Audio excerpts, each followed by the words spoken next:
Okay, so here's our starter. This is actually not an OEM starter, so keep that in mind. 1762 or 72 is the starter part number. So it has these kind of Phillips screws. These are cheaper starters. So somebody who I bought this from put this starter in, but it's still got pretty much the same parts in it. So for the starter kit, that's OEM, original manufacturer, you want to check that. There's a little O-ring there. These are actually the same length, which they are. And these guys are the same, which they are. So this is the one that's most likely to wear out. As you can see, that is totally chewed down and the copper is oxidized and been redeposited in.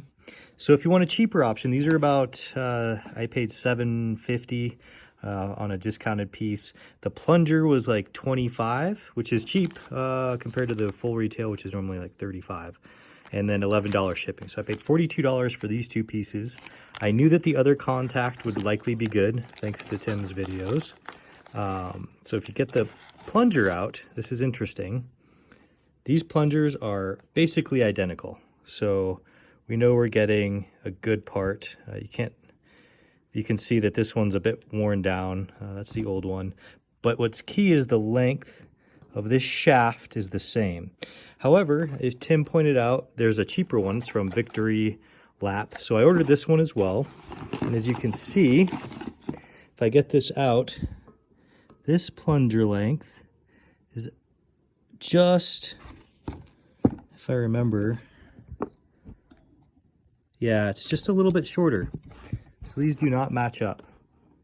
These two plunger lengths, you can see this one's just a little bit shorter.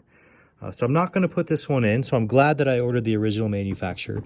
This Victory Lap comes with a variety of different copper contacts in it. And if we get the correct one out, and I'm actually going to replace the other contact with one of these cheaper ones. Let's see what we got here. From this kit, we have these bits here. And what's interesting is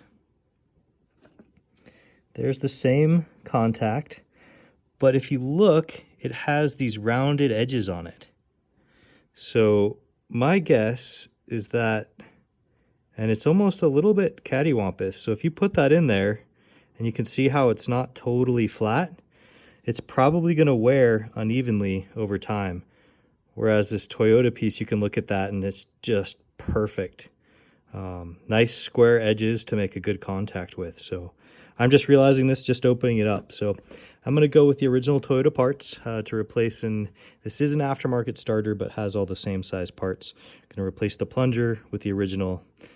So if you're going to, you could probably make it work. I'm guessing this Victory would start up for 15 bucks versus paying 42. I would go with honestly just paying 42 and having the same size parts and better craftsmanship.